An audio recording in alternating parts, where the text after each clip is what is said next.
Hai teman-teman, gimana kabarnya hari ini? Semoga teman-teman dalam keadaan yang sehat dan bahagia ya. Hari ini aku mau lanjutin ringkasan buku Baca Buku Ini Saat Engkau Ingin Berubah, karya Rama Kusarjanti. Bab 4 judulnya Menghadapi Orang yang Sedang Berubah merupakan bab terakhir dari buku ini. Tugas sebagai pendamping teman-teman kita yang sedang berubah ini merupakan tugas yang gampang-gampang susah.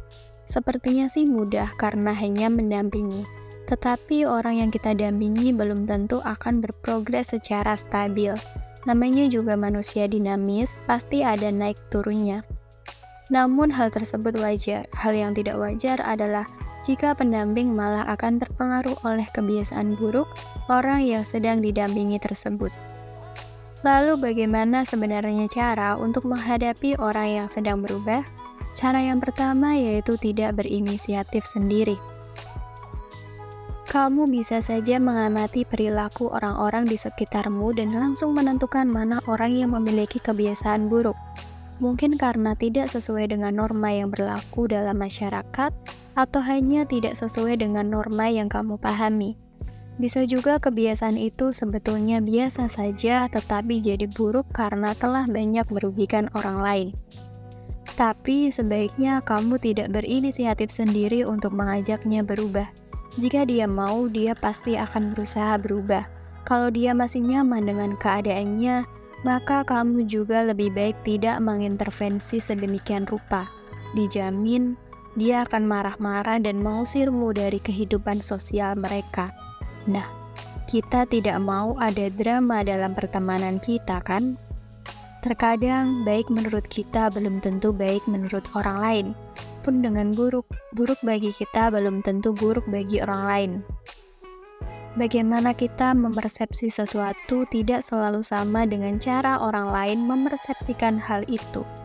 Bisa jadi kebiasaan dia yang menurutmu buruk itu tidak dapat dihindari karena sudah turun-temurun dari keluarganya.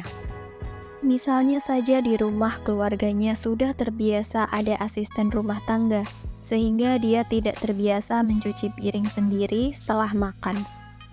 Misalnya, dalam kasus lain, orang tuanya telah memberikan kelonggaran dalam makan, sehingga dia tidak terbiasa menghabiskan makanan yang dibelinya karena sudah kenyang, kemudian dibuang. Bagi kita yang menganut makan bersih misalnya, tentu hal itu akan mengganggu kita. Jika kita jadi cerewet dan menyuruhnya untuk menghabiskan makanan, mungkin malah justru dia yang terganggu. Lantas, bagaimana caranya kita menyampaikan komplain sementara kita tidak bisa menginisiasikan perubahan kepadanya? Disinilah kita sebaiknya main halus. Pernah dengar istilah action speak louder than words? Kalau kata Hubesteng dalam lagunya yang berjudul Don't Tell Me What You Say Will Be Forgot Someday, What You Do Will Be Remember. Penggalan lirik itu bukan kalimat biasa. Nyatanya kita sering melupakan kata-kata orang, bahkan kata-kata yang keluar dari mulut kita sendiri. Kalau orang tua kita mengingatkan atas kesalahan yang kita perbuat, kita sering lupa dan melakukan kesalahan yang sama di kemudian hari. Tapi kita akan ingat apa yang biasa dilakukan oleh mereka, seperti rutinitas sehari-hari, misalnya kebiasaan berolahraga pagi atau berdiskusi berdua sore-sore. Kesimpulannya adalah kamu juga harus melakukan metode yang sama, bereaksi. Kata-kata dapat menjadi senjata tambahan. Jadi kamu berusaha mengingatkan sekaligus menularkan kebiasaan baikmu kepada teman yang membuatmu gemas ingin kamu ubah kebiasaan buruknya. Cara yang kedua yaitu bersikap netral. Bagaimana caranya kita menyikapi kebiasaan buruk orang? Apakah kita harus memprotesnya, mengingatkannya, atau mengabaikannya? Apakah kita bisa bersikap netral terhadap segala kebiasaan buruk orang lain yang bahkan mungkin berbeda dengan norma dalam masyarakat atau yang kita pahami masing-masing? Jika berbeda dengan norma, apakah kita lantas harus cepat-cepat menyuruhnya mengubah kebiasaan buruk tersebut? Bersikap netral sebetulnya memiliki tantangan tersendiri. Kita harus selalu berada di posisi netral, tidak pro tapi juga tidak kontra, serta tidak hitam tapi juga tidak putih. Kita manusia biasa yang memiliki persepsi berbeda-beda. Ketika temanmu minta bantuan untuk mengawasinya bermetamorfosis, kamu mungkin akan memiliki persepsi dini tentang temanmu. Persepsi ini bisa baik juga bisa buruk, tergantung sudut pandang yang kamu ambil. Ingatlah bahwa sejelek-jeleknya kebiasaan orang lain, bisa jadi dia menyembunyikan pikiran dan perasaannya akan sesuatu. Bisa saja dia memiliki trauma tertentu di masa lalu sehingga tidak ada keraguan sama sekali untuk menjalankan kebiasaan buruknya. Atau mungkin juga dia menggunakan kebiasaan buruknya sebagai tameng dan topeng sebagai sesuatu untuk pertahanan diri. Kita tidak tahu kan? Cara yang ketiga yaitu tidak memaksa. Teman yang kamu dampingi sudah memulai proses metamorfosisnya. Kamu pun jadi mulai rutinitas baru, yakni mengawasi gerak-gerik temanmu yang sekiranya dapat menjurus ke kembali kebiasaan lama, sekaligus membimbing dan mengingatkan dia selama proses berubah ini berlangsung. Menyenangkan juga karena kamu dapat menebar kebaikan. Tapi berhati-hatilah ketika kamu mulai berlarut dalam perjalanan temanmu itu. Kamu jadi lebih menikmati perjalanan tersebut daripada temanmu. Jadi ketika temanmu merasa lelah karena sudah berjalan terlalu jauh dari zona nyamannya, kamu akan memaksanya kembali kepada jalur yang sudah dilalui. Apalagi jika dia mengalami relapse, kamu akan langsung menariknya secara paksa agar menjauhi kebiasaan lamanya. Alright, you're passionate about help your friend. Tapi dia juga manusia biasa yang dapat mengalami kelelahan mental karena sedang keluar dari zona nyamannya. Karenanya, ketidaknyamanan juga pasti akan terasa. Hal ini sangat wajar dan kamu tidak perlu memaksa dia untuk langsung kembali ke jalan yang benar. Tugasmu memang mengembalikannya ke jalan yang benar. Tapi tidak secepat itu, dan sejujurnya sikap yang terlalu memaksa dan riwah itu lumayan mengganggu, setidaknya bagi yang bersangkutan. Misalnya dia tidak mengalami kelelahan atau relapse, kamu bisa saja membuatnya merasakan hal itu jika kamu terlalu memaksanya dengan selalu mengingatkan dia tentang niatnya untuk berubah. Satu hal yang perlu kamu tahu bahwa dia sudah mengerti tentang keinginannya untuk bermetamorfosis. Dia tidak perlu lagi diingatkan soal itu. Justru, jika kamu menekan terus-menerus, dia akan melupakan niat berubah tersebut. Jika dia tidak ada niat berubah, namun kamu berniat untuk mengubah kebiasaan buruknya, maka jadilah pengawas diam-diam. Dia tidak perlu tahu bahwa kamu ingin dia berubah. Seperti sebab sebelumnya, sebaiknya kamu main halus. Misalnya ada temanmu yang selalu menunda untuk mengerjakan skripsi, padahal kamu tahu bahwa keluarganya, dosen pembimbingnya, bahkan teman-teman sepermainannya sudah mulai mengkhawatirkan nasibnya di kampus jika tidak kunjung lulus. Kalau sudah lebih dari 7 tahun, ancaman pasti DO, atau setidaknya 4 tahun masa studi bagi S2. Biarkan dia menemukan jalan dan jawabannya sendiri. Dia pasti mengerti bahwa jawabannya adalah untuk rutin mencicil mengerjakan skripsinya. Tapi mungkin saja dia bukan malas atau kesulitan mengerjakan skripsi. Bisa saja ada tekanan dari keluarga dan pasangannya, sehingga bukannya bersemangat, dia malah down terus-menerus dan skripsinya jadi benar-benar terbengkalai. Bayangkan jika kamu ikut-ikutan menekannya, kelulusan yang tadinya mudah diraih jadi semakin jauh. Kamu sebaiknya tidak menekan. Menekan dalam bentuk apa maksudnya? Menekan dalam konteks ini misalnya, gimana kabar skripsi? Lancar skripsinya? Kapan nyusul wisuda? Dan sebagainya. Mungkin kamu bermaksud untuk memberikan perhatian kepada temanmu karena kamu peduli. Itu baik sekali, tetapi mungkin eksekusinya yang kurang tepat karena dia akan mempersepsikannya sebagai paksaan untuk lulus cepat. Loh, kok bisa begitu? Padahal kan kita hanya bertanya. Padahal kan kita cuma bercanda. Betul kawan, menurut kita itu adalah hal yang sangat lumrah terjadi dalam masyarakat kita. Menurut kita hal itu bukanlah sesuatu masalah yang besar. Tetapi sekali lagi, kamu tidak benar-benar tahu apa yang telah dia alami, sehingga menunda mengerjakan skripsinya. Kita tidak tahu jika ternyata dia telah mengalami banyak hal remeh-remeh, namun dipendamnya sehingga mengendap dalam hati dan pikirannya. Kemudian memicu stres yang berlebihan. Saat stres melanda, membuka laptop untuk mengerjakan skripsi saja tidak mampu. Dia ingin membicarakan hal itu kepada orang lain, tetapi akhirnya mengurungkan niat tersebut karena yang dia dapatkan hanya judge, alias balasan yang terkesan menghakimi. Perbuatannya yang menunda-nunda pekerjaan. Karena tidak mendapatkan dukungan yang dia butuhkan, skripsi pun tak terelakkan untuk terbengkalai. Maka dari itu, kamu juga sebaiknya tidak memaksanya untuk segera mengerjakan skripsi.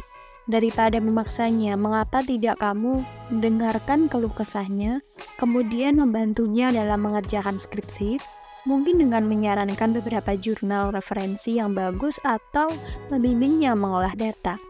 Tapi jangan lupa untuk menawarkan bantuan terlebih dahulu dan bukannya langsung meringsek masuk ke dalam urusannya ya. Memaksa seseorang untuk berubah, meski orang tersebut sedang dalam perjalanannya menuju perubahan, justru akan membuatmu seperti tidak memiliki kehidupan sendiri. Kamu jadi terlalu mengurusi kehidupan orang lain, di mana kamu dan orang-orang terdekatmu mungkin lebih membutuhkanmu dan waktumu untuk bercengkrama dengan mereka. Awasilah seperlunya, ingatkanlah akan niat secukupnya dan bantulah ketika temanmu benar-benar butuh bantuan. Cara yang selanjutnya yaitu sabar. Sesungguhnya menjaga kesabaran agar tetap pada tempatnya selama mengawasi seseorang yang sedang berubah merupakan tantangan yang paling berat. Akan ada kalanya dia bosan dan lelah kemudian mengeluh soal beratnya berubah menjadi pribadi yang lebih baik dari sebelumnya. Terkadang dia mengalami relapse. Terkadang kamu kesal karena dia selalu meminta bantuanmu untuk mengingatkannya. Terkadang kamu juga harus mengingatkannya berkali-kali. Atau mungkin gemas karena progresnya untuk berubah terasa sangat lama dan kamu mulai mempertanyakan niatnya untuk berubah. Benarkah dia sungguh-sungguh ingin berubah atau tidak? Mirip seperti kamu, temanmu mungkin juga sudah mulai tidak sabar dengan progresnya sendiri. Dia juga mungkin sudah mempertanyakan dirinya sendiri, apakah dia benar-benar ingin berubah atau hanya karena hal lain. Misalnya orang-orang terdekatnya sudah menekannya sedemikian rupa agar mau berubah, padahal dia sendiri belum siap. Ingat, banyak faktor yang dapat membuat seseorang akhirnya berniat untuk berubah dan meninggalkan kebiasaan lamanya. Salah satunya adalah tekanan dari luar. Sudah siapkah dirinya untuk berubah? Belum. Tapi, tekanan dari luar, apalagi dari keluarga, tidak memberikannya pilihan selain mulai mengubah diri sedikit demi sedikit. Kemudian bagaimana cara menghadapi ketika teman kita menghadapi relapse? Seseorang yang sedang melakukan perjalanan panjang ini bisa juga disebut sedang dalam metanoia, rentan mengalami relapse. Sebelum kamu memarahinya karena kambuh, kamu perlu tahu bahwa sebetulnya dia juga merasa bersalah karena sudah kambuh, meskipun mungkin dia tidak menunjukkannya. Kecuali dia tidak memiliki empati sama sekali sih. Kekambuhan ini bisa jadi tak terelakkan. Misalnya temanmu sudah berniat untuk selalu bangun pagi, setelah dia sulit bangun pagi untuk waktu yang cukup lama. Namun, karena sehari sebelumnya dia sudah mengalami hari yang sibuk dan melelahkan seperti misalnya habis outbound atau berolahraga, setelah sekian lama tidak melakukan aktivitas fisik yang berat. Badannya pegal-pegal, otot tenggang, dan tidur adalah solusi yang tepat baginya untuk memulihkan badannya seperti sedia kala. Maka dari itu, dia akan tidur sangat lama dan bangun keesokan harinya di mana matahari sudah naik. Bisa juga malah ketika matahari sudah tepat di atas bumi. Dalam keadaan seperti itu, sebaiknya kita juga memaklumi. Dia butuh energi boosting setelah melakukan aktivitas yang berat. Mungkin setelah itu jam tidurnya kacau lagi. Nah, disitulah kamu dapat mulai mengawasinya lagi agar kembali ke niatnya untuk berubah. Jika kamu sedang berkomunikasi dengan temanmu itu, dan jam sudah menunjukkan pukul 9 malam misalnya, kamu dapat mengingatkannya untuk segera tidur. Terkadang dia juga bisa sengaja relapse karena masih merindukan masa-masa di mana dia masih nyaman dengan kebiasaan buruknya itu. Katakanlah dia orang yang mudah jatuh cinta alias gampang baper. Dia sudah berniat untuk menghilangkan kebiasaan itu dan sudah mulai melihat hasilnya setelah berapa lama menjalani proses untuk berubah. Hingga pada suatu hari dia melihat atau bertemu dengan orang yang menarik baginya.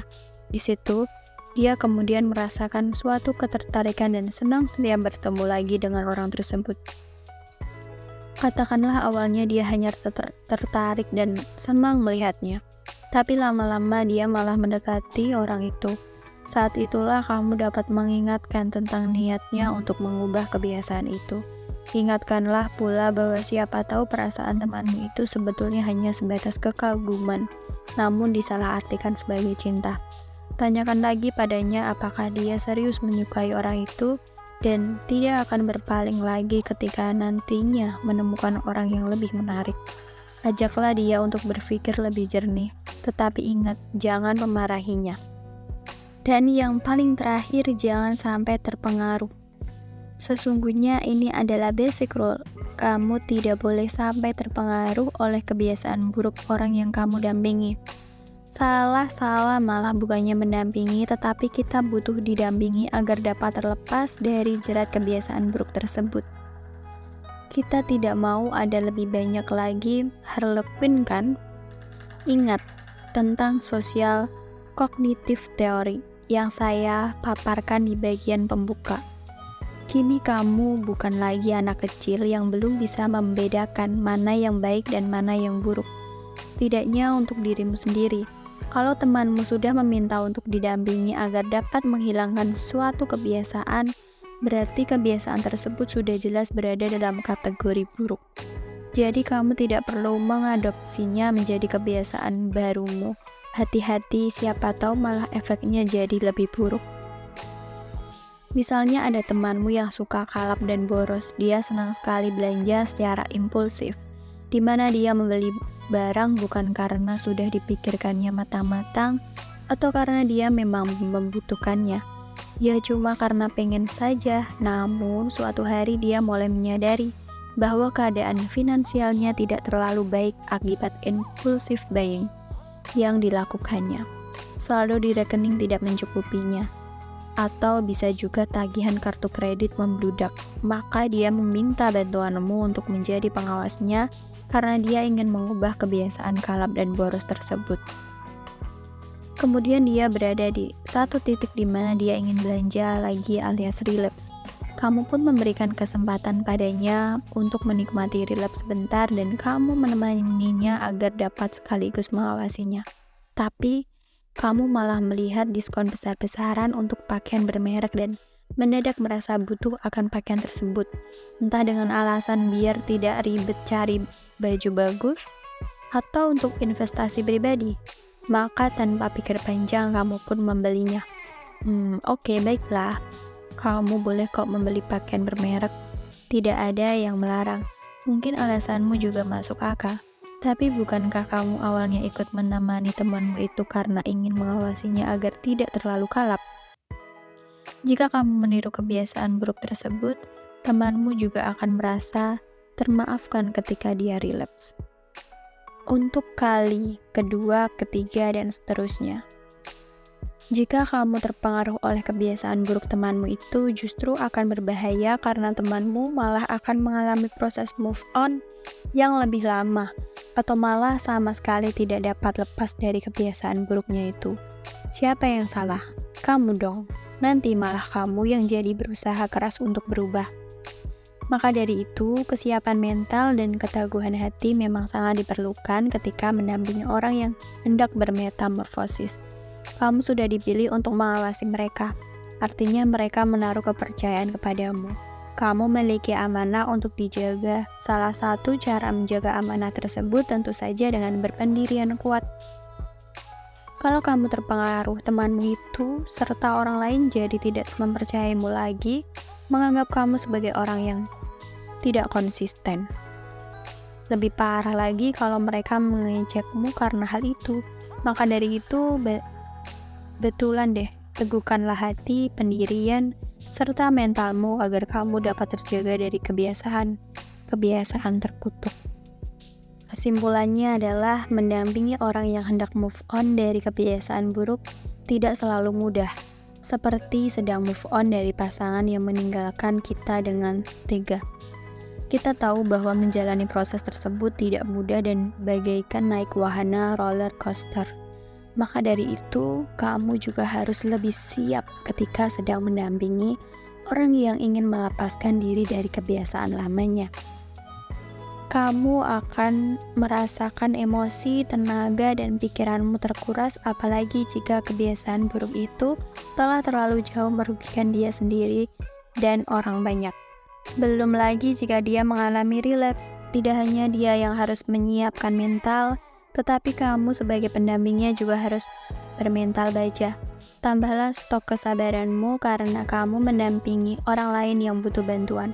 Istilahnya kamu membantunya berjalan setelah terjatuh. Untuk menarik orang yang terjatuh, kita sebagai orang yang mengulurkan tangan harus memiliki daya lebih agar dapat membantunya bangkit dan menopangnya. Tidak mungkin kamu akan menolongnya untuk bangkit jika dayamu kurang dari daya yang diperlukan untuk menarik dan menopang beratnya. Bisa-bisa kamu malah ikut terjatuh, malah jadi riwah kan? Oleh karena itu, kamu harus menjadi pihak dengan persiapan yang lebih kompleks daripada orang yang hendak kamu dampingi. Agak aneh memang, mengingat yang mau berubah orang lain, tetapi malah kamu yang harus mempersiapkan segala sesuatunya dengan lebih baik. Oke teman-teman, cukup sekian ringkasan dari bab 4 menghadapi orang yang sedang berubah. Kita ketemu lagi untuk ringkasan buku selanjutnya. Sampai jumpa.